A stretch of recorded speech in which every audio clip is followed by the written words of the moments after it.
मैंने अपने छोटे भाई को बचाने के लिए 3 साल जेल में बिताए। कभी नहीं सोचा था कि वहां रहते हुए मैं एक अरबपति के बेटे की जान बचाऊंगा। उस आदमी ने मुझे धन्यवाद के तौर पर 100 मिलियन दिए। जेल से निकलते ही मैंने पापा को फोन किया, उन्हें खुशखबरी देनी थी, पर मेरी आवाज सुनते ही उन्होंने फोन काट दिया। घर की चिंता में मैं तुरंत वहां पहुंचा। मैं अभी दरवाजे तक भी नहीं पहुंचा था कि मैंने अपनी भाभी को शिकायत करते सुना। क्या इससे बेहतर दिन नहीं चुन सकता था, है ना? आज ही के दिन उसे बाहर आना था। अब मैंने प्रॉपर्टी ट्रांसफर के लिए भाग दौड़ में अपनी प्रीनेटल चेकअप भी मिस कर दी। हम ये सब तुम्हारे लिए ही तो कर रहे हैं, जानते हो ना? वो घर उसके पैसों से खरीदा गया था और अब जब उसके ऊपर केस है तो कोई उसे नौकरी नहीं देगा। अगर वो यहीं टिक गया और कभी गया ही नहीं तो जब वो आए तो उसे कह देना कि कहीं किराए पर घर ले ले। मैं किसी पूर्व अपराधी के साथ नहीं रहने वाली, जो भी हो। ऐसा नहीं है कि ये पहली बार है जब मैंने अपने माता पिता को पक्षपात करते देखा है, लेकिन मेरा भाई हमेशा मुझसे चिपका रहता था। मैं उसी के लिए जेल गई थी। कोई तरीका नहीं है कि वो सच में मुझे यहाँ से जाना चाहेगा, है ना? हाँ हाँ हाँ हाँ, डांचाओ, तुम इतनी जल्दी वापस क्या कर रहे हो? तुम्हारे पापा तो अभी अभी तुम्हें लेने के लिए निकले हैं। पिछले कुछ साल तुम्हारे लिए बहुत मुश्किल रहे होंगे, तुम बहुत दुबले हो गए हो। मैं ठीक हूँ। अब तो राइट शेयर से सब कुछ आसान हो गया है, इसमें ज्यादा मत सोचो। मैं बस थोड़ी सी शुद्धिकरण की रस्म कर रहा हूँ, अच्छे भाग्य के लिए। अंदर मत आना, यहाँ तुम्हारे लिए कोई जगह नहीं है। पापा, मैंने 3 साल काटे हैं, मैं मरा नहीं हूँ। क्या सच में मुझे अपने घर में कमरा नहीं मिलेगा? घर भरा हुआ है, यहाँ सिर्फ गिनती के कमरे हैं। हम तुम्हें कहाँ रखें? और शियाओ चाओ का क्या वो भी ऐसा ही सोचता है? भाई, लिनलिन 2 महीने की प्रेग्नेंट है। वापस आने पर जगह की कमी होगी, पर तुम मेरे भाई हो और मेरी प्राथमिकता हो। अगर रुकना है तो मैं बच्चे का कमरा खाली कर दूंगा। ठीक है, वैसे भी बच्चे के आने में अभी 8 महीने बाकी हैं। मैं बस यहीं रुकूंगा। क्या तुम यही सोच रहे हो? घर पहले से ही भरा है और बच्चे का कमरा लेने की हिम्मत कैसे की? क्या हिम्मत है? पहले तो सब आराम से रहते थे। मैं बस एक बार के लिए गया था। बच्चा तो अभी पैदा भी नहीं हुआ है। तुम्हारा क्या मतलब है कि जगह नहीं है? और वैसे भी क्या तुम भूल गए, इस घर के पूरे पैसे मैंने ही दिए थे। लीडा चाओ, तुम्हारी समस्या क्या है? क्या तुम्हें लगता है कि घर खरीदने से तुम कुछ खास बन गए हो? तुम जेल से बाहर निकलते ही सीधे हमारे घर पर आ गए। मैं तुमसे तुम्हारा घर नहीं मांग रहा हूँ, तुम मुझे एक कमरा भी नहीं दिला रहे। मैंने पहले ही कहा था, यहाँ तुम्हारी जगह नहीं है। जाओ अपनी खुद की जगह ढूंढो। हम पर तुम्हारा कोई कर्ज नहीं है। हम पर तुम्हारा कोई कर्ज नहीं है। वाह, क्या बात कही है। कौन था जो घुटनों के बल गिरकर रो रहा था? मुझसे छोटे भाई के लिए बलि लेने की भीख मांग रहा था। और किसने मुझसे वादा किया था कि वो अपनी पूरी जिंदगी मुझे इसका मुआवजा देने में लगा देगा? मैं तो बस अपने ही घर में एक कमरा मांग रहा हूँ। क्या ये बहुत ज्यादा है? क्या तुम इसी तरह मेरा एहसान चुका रहे हो? देखो भाई, मैं समझता हूँ तुम नाराज हो, लेकिन वो 3 साल हमारे लिए भी आसान नहीं थे। परिवार में एक पूर्व अपराधी होने के साथ जहां भी गए लोग बातें करते थे।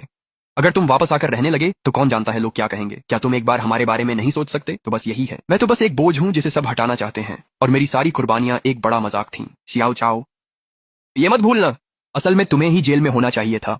तुम्हें ही परिवार को बदनाम करना था। अगर तुम्हें परिवार की फिक्र होती तो खुद पुलिस के पास जाते। इसके बजाय तुमने मुझे अपनी सजा भुगतने दी। तुम मेरे घर में रहकर कहते हो कि मैं तुम्हारे बारे में नहीं सोचता। मैंने पहले ही तुम्हारा शुक्रिया अदा कर दिया था कि तुमने मेरी जगह ली थी। अब और क्या चाहिए तुम्हें? तुम मेरे बड़े भाई हो। क्या यही तो तुम्हारा फर्ज नहीं था? वो तो बस एक ही बात थी। अब सबके सिर पर इसे मत लटकाओ। तुम सच में इसे भूल नहीं सकते, है ना? उसने इसे इतना आसान बनाकर बताया, जैसे मैंने उसके लिए 3 साल जेल में बिताना वैसे ही हो जैसे खाने में उसे बड़ा चिकन लेग दे देना। एक बार शुक्रिया कह दिया और हिसाब बराबर हो गया। बड़े भाइयों को तो पिता जैसा होना चाहिए।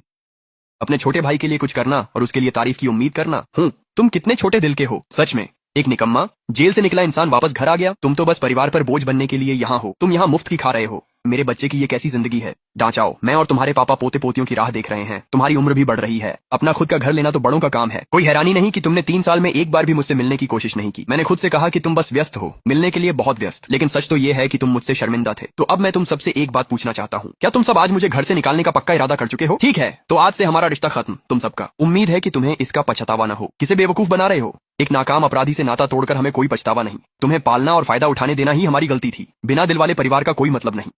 लेकिन वो घर, मैं उसे वापस लेकर रहूंगा। सुनो, मुझे तुमसे कुछ पूछना है। मैंने एक घर की पूरी कीमत चुका दी थी, लेकिन वो मेरे माता पिता के नाम पर है। क्या मैं वो घर वापस पा सकता हूँ? अगर साबित कर सको कि असली खरीदार तुम ही थे, पेमेंट रिकॉर्ड, मरम्मत रसीदें, हाउसिंग दस्तावेज, तो उसे वापस पा सकते हो। खुशकिस्मती से मेरे कागजात सुरक्षित हैं, हर दस्तावेज अपनी जगह पर है। कृपया सब संभाल लें। ये सच है। अगले महीने मैंने एक प्रोजेक्ट में 10 फर्निश्ड लग्जरी विला खरीदे, 9 किराए पर दिए और एक खुद रखा। अब उन 9 विला के किराए से ही हर महीने इतना पैसा आता है कि मैं खर्च भी नहीं कर पाता। जिंदगी शानदार है। ली डाचो, क्या तुम पागल हो गए हो? तुम सच में हम पर मुकदमा कर रहे हो? मैं उसी पर मुकदमा कर रहा हूँ जिसने मेरा घर चुराया है। बस इतना ही। अच्छा, सच में ली डाचो, समझ गया। तुमने जेल काटी है और अब खुद को देखो। चालें तो बहुत हैं, पर शराफत बिल्कुल नहीं। हमारा पारिवारिक झगड़ा सबके सामने लाना जरूरी था क्या? वैसे ये सब सिखाया किसने? तुमने। लीडा चो, घर वापस मिल भी गया तो भूलना मत, तुम्हारा भाई बड़ी कंपनी में महीने के 10,000 प्लस कमाता है और तुम एक पूर्व अपराधी हो जिसे नौकरी नहीं मिलती, कोई आमदनी नहीं है। तुम मुश्किल में हो। देर सबेर तुम्हें भाई के पास लौटना ही होगा। क्या एक घर के लिए सब बर्बाद करोगे? मकान मालिक, मैं विला नंबर 2 की किराएदार हूँ। मेरा नाम शू वानवान है। ओह नमस्ते, क्या बात है?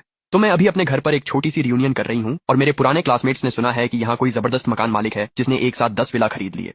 वे सब आपसे मिलना चाहते हैं। क्या आप मेरी मदद के लिए आ सकते हैं? मैं तुम्हारे दोस्तों को नहीं जानता, इसलिए नहीं आऊंगा। अरे चलो ना, मैंने उन्हें बता दिया है कि हम अच्छे दोस्त हैं। तुम्हारी काफी तारीफ की है और वादे के मुताबिक तुम्हें ले आई ताकि वे खुद देख लें। मेरे लिए बस इतना कर दो कृपया, मुझे सबके सामने शर्मिंदा मत होने देना। ठीक है?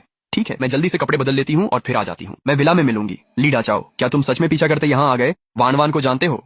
वही है जिसके बारे में बताया था। पति का मुंह बोला भाई। वो बच्चे के कमरे में घुस रहा है और हम पर बोझ बनना चाहता है। बिल्कुल बेशर्म है। हम